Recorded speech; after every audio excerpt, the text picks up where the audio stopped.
Assalamualaikum warahmatullahi wabarakatuh. Pertemuan kali ini kita akan melanjutkan dari pertemuan yang sebelumnya. Pertemuan sebelumnya. Jadi kita hanya meneruskan materi, dan materi ini adalah materi yang akan nanti di UTS-kan. Maksudnya dari awal pertemuan hingga materi yang sekarang itu yang akan ada di UTS. Oke, langsung kita mulai ya. Masa demokrasi terpimpin part 2. Jadi kan kita kemarin ngebahas mengenai beberapa peristiwa internasional yang terjadi pada masa demokrasi terpimpin. Nah, yang keduanya itu yang Ibu janjikan akan dibahas adalah mengenai konfrontasi dengan Malaysia dan Indonesia keluar dari PBB. Seperti yang kita ketahui juga, kalau misalkan awal mula kenapa Indonesia dengan Malaysia itu tidak baik-baik saja, karena Soekarno menolak pembentukan Federasi Malaysia, negara-negara Federasi Malaysia, karena dianggapnya pembentukan Federasi Malaysia itu adalah bentuk neokolonialisme yang dilakukan oleh orang-orang Inggris. Jadi akhirnya kelanjutan dari menolak neokolonialisme ini adanya beberapa konfrontasi bersenjata oleh ABRI, dan konfrontasi tersebut berdasarkan Dwi Kora.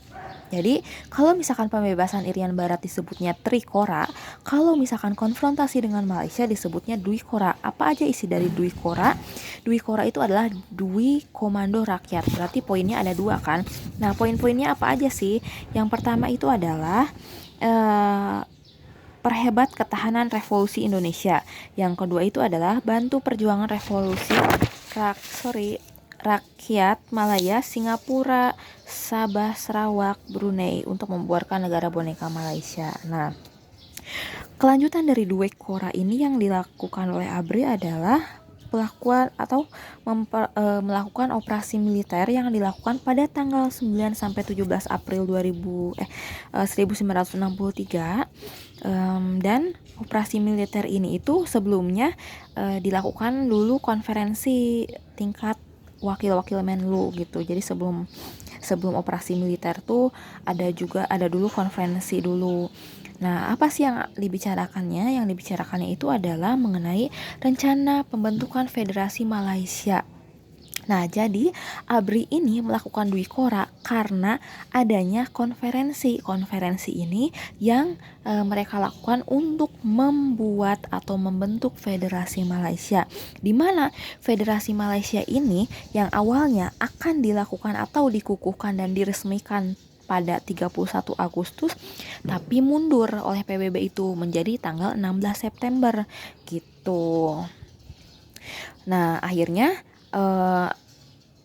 konfrontasi ini kan dilakukan karena adanya penolakan pembentukan Federasi Malaysia. Tapi meskipun Indonesia sudah menolak pembentukan Federasi Malaysia ini tetap dilakukan atau tetap diresmikan.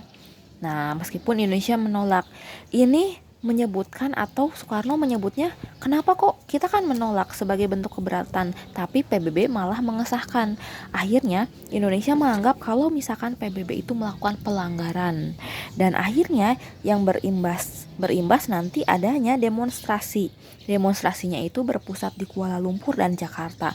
Kalau di Kuala Lumpur pusatnya itu di KBRI, Kedutaan Besar Republik Indonesia. Kalau di Jakarta itu berpusat di Kedutaan Republik Malaysia gitu ya, Kedutaan Besar Malaysia dan Kedutaan Inggris. Nah, akhirnya dari gara-gara demonstrasi antara di KBRI dan di Malaysia dan Inggris ini membuat perpecahan antara hubungan Indonesia dan Malaysia. Nah, ini awalnya kenapa Malaysia dengan Indonesia itu nggak akur itu gara-gara ini ya, sebenarnya gara-gara menolak Federasi Malaysia gitu.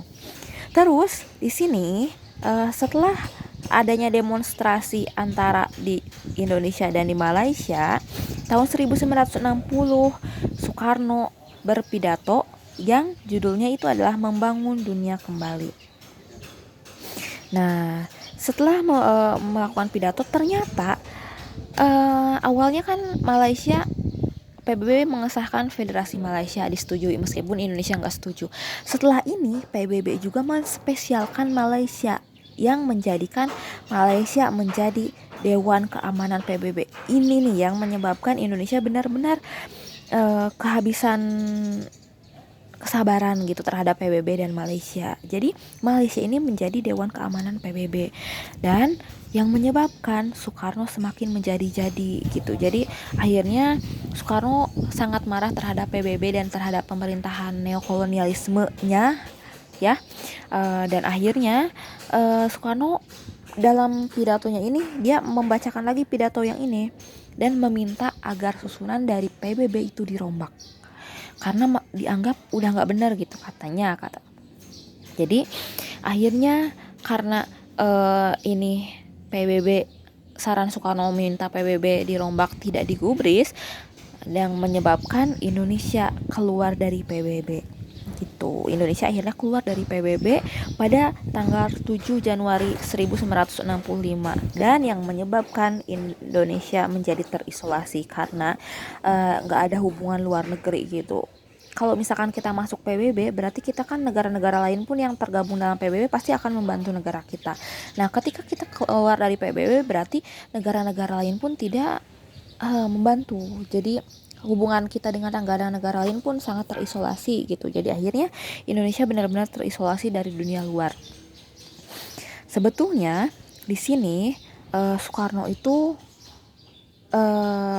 membuat statement ini adalah sebagai taktik aja agar misalkan Malaysia itu tidak menjadi Dewan Keamanan PBB, tapi akhirnya gagal yang malah menjadikan Indonesia malah keluar dari keanggotaan PBB gitu. Jadi intinya kalau misalkan konfrontasi dengan Malaysia dan Indonesia keluar dari PBB ini adalah berawal dari Indonesia menentang yang namanya Federasi Malaysia kan.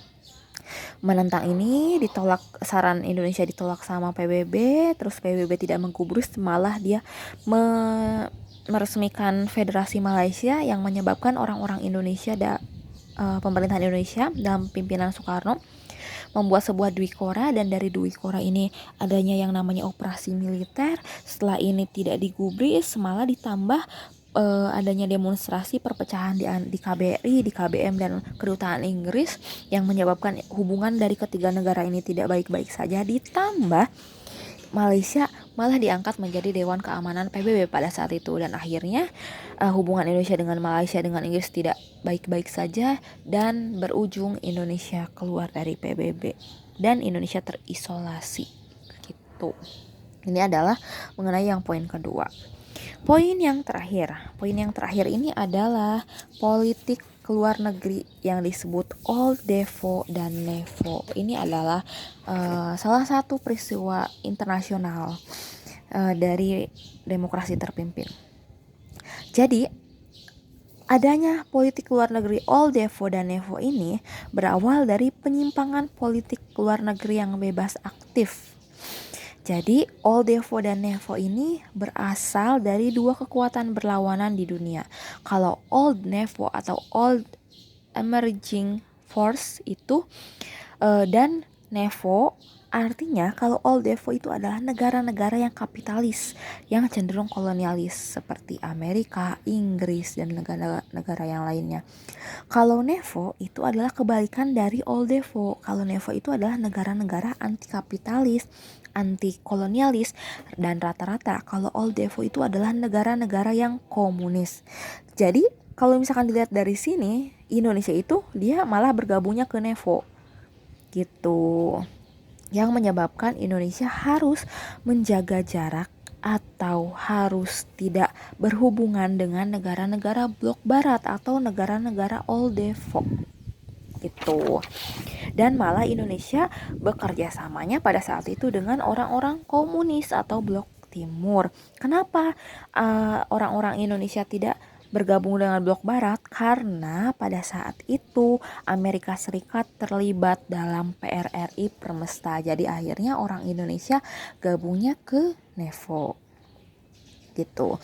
Nah, Nevo ini berkembang lagi gitu, dibagi dua lagi menjadi politik mercusuar dan politik poros-porosan. Kalau di Indonesia ya, Nevonya Indonesia itu adalah politik mercusuar dan politik poros-porosan. Apa sih politik mercusuar? Mercusuar ini adalah politik yang terkenal lah pas zamannya Soekarno, itu adalah politik mercusuar kalau misalkan diingat itu. Apa sih politik mercusuar? Itu adalah politik yang mempunyai proyek-proyek besar gitu. Jadi dia tuh menginginkan politik mercusuar ini menginginkan Indonesia sebagai negara yang terkemuka atau mercusuar di kalangan NEVO. Jadi dia orang-orang Indonesia itu nggak mau kalah dengan nama-namanya. Oh enggak, maksudnya politik mercusuar ini adalah proyek besar agar negara Indonesia itu menjadi negara yang terkemuka di antara negara-negara NEVO. Apa aja sih proyek-proyeknya? Yang pertama itu pembangunan kompleks olahraga Senayan, dan adanya juga penyelenggaraan Ganevo. Ini tuh ya, Ganevo atau pesta negara-negara NEVO. Jadi kayak istilahnya apa ya? Bukan Piala Dunia ya. Asian Games gitu ya kalau sekarang, mana dulu mah ya namanya Ganevo, tapi khusus untuk negara-negara NEVO yang blok timur itu dan Indonesia. Terus yang keduanya itu adalah politik poros. Nah, jadi politik poros itu adalah politik hubungan internasional antara negara-negara NEVO. Kalau misalkan Indonesia itu porosnya ada di RRC, poros Jakarta dan Peking. Nah, Indonesia itu hubungannya di RRC, porosnya Jakarta Peking, terus Kampuchea, Vietnam Utara, Korea Utara. Nah, kalau Korea Utara porosnya itu di Jakarta, Phnom Penh, Hanoi, Peking, dan Pyongyang gitu. Jadi Indonesia pada saat demokrasi terpimpin lebih kepada NEVO atau dia lebih berpihak kepada negara-negara blok timur, meskipun pada awalnya Indonesia itu menyebutkan negaranya bebas aktif, jadi tidak memblok kemana-mana, tapi pada kenyataannya meskipun tidak sepenuhnya Indonesia lebih kepada blok timur, karena kalau yang blok barat tadi ada beberapa faktor yang mereka tidak bergabung dengan blok barat gitu. Jadi ya mungkin ada hubungannya juga dengan Soekarno yang memiliki Nasakom ya, ideologinya nasionalis, agama, dan komunis. Nah, jadi sampai sana saja materinya. Jadi materinya sampai sini, sampai demokrasi terpimpin sampai selesai dari awal ya, integrasi, disintegrasi sampai sini. Selamat PTS, semangat. Semoga dilancarkan semuanya.